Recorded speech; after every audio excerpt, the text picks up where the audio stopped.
فلسطین کے دو ریاستی حل کے لیے اقوام متحدہ میں سعودی عرب اور فرانس کی سربراہی میں فلسطین کانفرنس۔ فرانسیسی صدر میکرون کا فلسطین کو بطور ریاست تسلیم کرنے کا اعلان۔ کہا مزید انتظار نہیں کر سکتے، حماس دیگر 48 یرغمالیوں کو رہا کرے، خطے میں امن دیکھنا چاہتے ہیں، ہمیں دو ریاستی حل کے امکان کو برقرار رکھنے کے لیے ہر ممکن کوشش کرنی چاہیے۔ سعودی وزیر خارجہ فیصل بن فرحان نے کہا کہ خطے میں پائیدار امن کے لیے دو ریاستی حل واحد راستہ ہے۔ اسرائیلی اقدامات علاقائی اور بین الاقوامی امن کے لیے خطرہ ہیں۔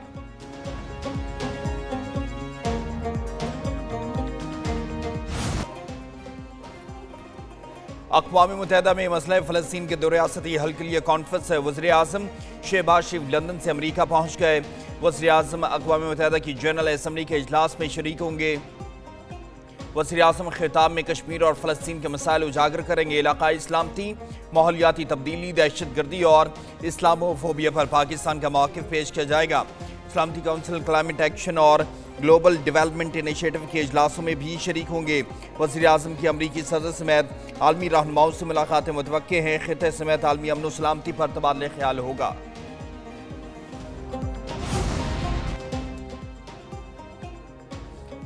اقوام متحدہ کی جنرل اسمبلی کا اجلاس، نائب وزیر اعظم اسحاق ڈار نیو یارک میں موجود۔ اسحاق ڈار کا خواتین کے بارے میں چوتھی عالمی کانفرنس سے خطاب۔ کہا پاکستان صنفی مساوات پر یقین رکھتا ہے، پاکستان میں خواتین ہر شعبے میں اپنا کردار ادا کر رہی ہیں، سماجی تحفظ اور خواتین کو بااختیار بنانے کے لیے اقدامات کیے جا رہے ہیں، ماحولیاتی تبدیلی کے چیلنج سے نمٹنے کے لیے سب کو مل کر کام کرنا ہوگا۔ اسحاق ڈار نے عرب اسلامک ملکوں کے وزراء خارجہ کے ساتھ مشاورتی اجلاس میں شرکت کی۔ جنرل اسمبلی اجلاس میں اہم امور پر متفقہ رائے اپنانے پر غور۔ اسحاق ڈار نے کہا پاکستان امن، استحکام اور خوشحالی کے لیے کوششوں کی حمایت کرے گا۔ اسحاق ڈار کی دولت مشترکہ وزراء خارجہ اجلاس میں بھی شرکت۔ معاشی اور اقتصادی اصلاحات کی پالیسی نے معیشت کو ایک نئی سمت دی ہے۔ اس جدت اور شفافیت کی بدولت ملک ترقی کی راہ پر گامزن ہے۔ وزیر اعظم شہباز شریف کا ویڈیو لنک پر اجلاس سے خطاب۔ اجلاس میں سرمایہ کاری کے حجم، اقتصادی اور تجارتی سرگرمیوں کو بڑھانے پر غور۔ وزیر اعظم کی سرمایہ کاری اور تجارت کے فروغ کے لیے قابل عمل منصوبوں پر کام کی ہدایت۔ وزیر اعظم نے کہا سرمایہ کاری کے ساتھ ساتھ تجارت کو بھی فروغ دینا ہماری پالیسی کا حصہ ہے۔ اقتصادی سرگرمیوں کے روڈ میپ میں نجی شعبے کا کلیدی کردار ہوگا۔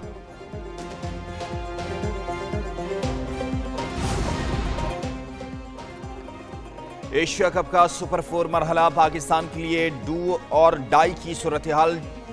قومی ٹیم میگا ایونٹ میں اپنا اگلا میچ آج سری لنکا کے خلاف کھیلے گی۔ پاکستان کے فائنل میں پہنچنے کے لیے اگلے دنوں میچ جیتنا لازم ہوگا۔ پاکستان کرکٹ ٹیم سری لنکا کے خلاف میچ کے لیے ابوظہبی پہنچ گئی۔ قومی ٹیم کے اراکین نے ایک دن آرام کیا۔ پاکستان اور سری لنکا کا میچ آج پاکستانی وقت کے مطابق شام 7:30 بجے کھیلا جائے گا۔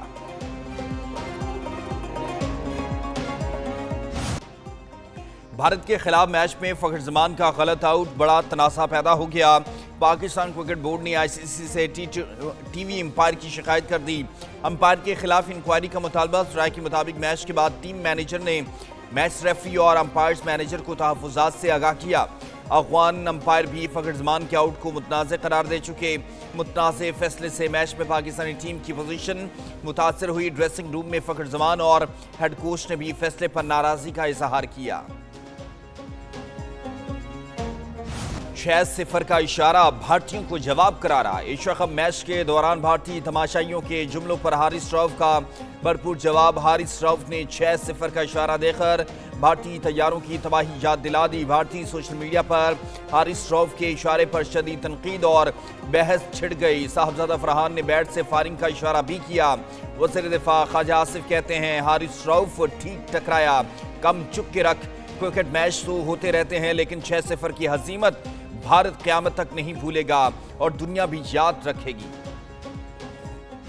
ہمارا دوست ہے سعودی عرب، ہمارا محسن ہے سعودی عرب۔ وہاں پر اللہ تعالیٰ نے ہمارے وزیر اعظم شہباز شریف صاحب کو کتنی عزت دی ہے، پاکستان کو کتنی عزت دی ہے، آپ کو سب کو مبارک ہو اس کی۔ متاثرین سیلاب کی مکمل بحالی تک چین سے نہیں بیٹھیں گے۔ 25 لاکھ متاثرین کو محفوظ مقامات پر منتقل کیا گیا۔ وزیر اعلیٰ پنجاب مریم نواز شریف کا ساہیوال میں الیکٹرک بسوں کی افتتاحی تقریب سے خطاب کہتی ہے پاک فوج نے بھارت کو جنگ میں دھول چٹائی، مارکہ حق میں کامیابی پر دنیا میں پاکستان کا وقار بلند ہوا، پاکستان اب حرمین شریفین کا محافظ بن گیا ہے۔ ساہیوال میں کل سے دل کے امراض کا علاج اور آئندہ ہفتے سے دل کی سرجری کا بھی شروع ہو جائے گا کام۔ طالب علم، خواتین اور بزرگ باعزت طریقے سے سفر کریں گے۔ پنجاب کے تمام شہروں میں الیکٹرک بسیں چلیں گی۔ آرام سے سو رہے ہیں ماشاءاللہ۔ ہاں ہاں جی نواز شریف نام رکھا ہے۔ ہوئی نواز شریف نام رکھا ہے، سو سویٹ۔ گھبرانا نہیں ہے، آرام سے ادھر میرے پاس آ کے بیٹھو نا، ادھر آرام سے ریلیکس۔ ہاں اس ٹانکی کو کیا کہتے ہیں؟ ایسے ہی نا دیکھتے ہیں آتی ہے مگر۔ وزیر اعلیٰ پنجاب مریم نواز کا بہاول نگر میں سیلاب سے متاثرہ علاقوں کا دورہ، وزیر اعلیٰ کو ریلیف سرگرمیوں کے متعلق بریفنگ دی گئی۔ وزیر اعلیٰ پنجاب مریم نواز کا ریلیف کیمپ کا دورہ، بچوں کے ساتھ گھل مل گئیں۔ وزیر اعلیٰ نے سیلاب سے متاثرہ خواتین سے بات چیت کی۔ ایک خاتون نے اپنے نومولود بچے کا نام نواز شریف رکھے جانے کے متعلق بتایا۔ وزیر اعلیٰ کی technical training institute flood relief camp بھی آمد، صنعت زار مرکز کا دورہ کیا۔ سلائی کڑھائی کرنے والی خواتین سے خوشگوار موڈ میں گفتگو، مریم نواز نے سلائی مشین پر کپڑے کی سلائی کی، فریم میں لگے کپڑے پر سوئی سے کڑھائی بھی کی۔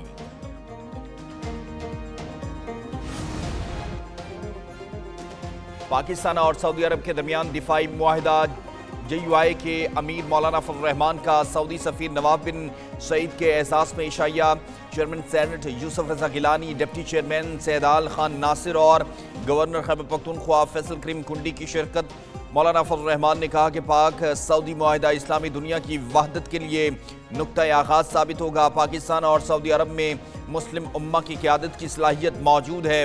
سعودی سفیر نے کہا پاکستانی قوم کو اس معاہدے پر مبارکباد پیش کرتے ہیں۔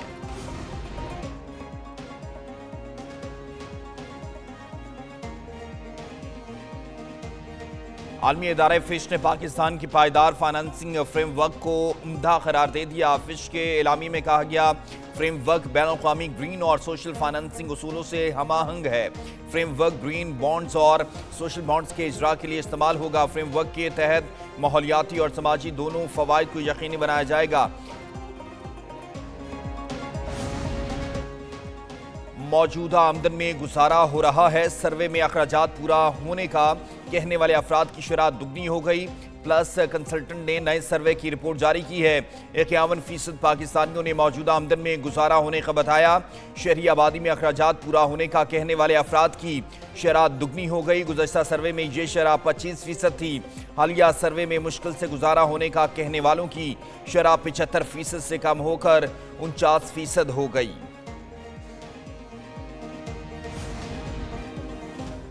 ملٹری ٹرائل کے متعلق حکومتی انٹرا کورٹ اپیلوں کا تحریری فیصلہ جاری۔ سپریم کورٹ کے آئینی بینچ نے 7 مئی کو انٹرا کورٹ اپیلیں منظور کی۔ ملٹری ٹرائل کے متعلق 5 ججز کا فیصلہ کالعدم قرار دیا تھا۔ جسٹس امین الدین نے 68 صفحات کا فیصلہ تحریر کیا۔ جسٹس محمد علی مظہر نے 47 صفحات کا اضافی نوٹ لکھا۔ جسٹس امین الدین، جسٹس حسن رضوی، جسٹس مسرت ہلالی اور جسٹس شاہد بلال نے اضافی نوٹ سے اتفاق کیا۔ جسٹس جمال خان بندوخیل اور جسٹس نعیم افغان نے اختلافی نوٹ تحریر کیا۔ سپریم کورٹ نے ملٹری ٹرائل کی اجازت دی۔ ملٹری کورٹ کے سزا یافتہ ملزموں کو اپیل کا حق دینے کا حکم، اپیل کے حق کے لیے حکومت کو 45 دن میں قانون سازی کا حکم بھی دیا۔ اسلام آباد ہائی کورٹ کے ججز کی 5 آئینی درخواستیں سپریم کورٹ رجسٹرار آفس نے اعتراضات عائد کر دیے۔ ذرائع نے بتایا کہ سپریم کورٹ نے 5 ججز کی آئینی درخواستیں واپس کر دی ہیں۔ اعتراض اٹھایا، درخواست گزاروں نے واضح نہیں کیا درخواستوں میں کون سا مفاد عامہ کا سوال ہے، کون سے بنیادی حقوق متاثر ہوئے کہ آرٹیکل 184(3) کا دائرہ کار استعمال ہو۔ ذاتی رنجش پر آرٹیکل 184(3) کے غیر معمولی دائرہ کار کے تحت درخواستیں دائر کی۔ دوسری جانب 26ویں ترمیم پر فل کورٹ کی تشکیل کا معاملہ ہے۔ سپریم کورٹ نے مصطفیٰ نواز کھوکھر کی درخواست بھی اعتراضات عائد کر کے واپس کر دی۔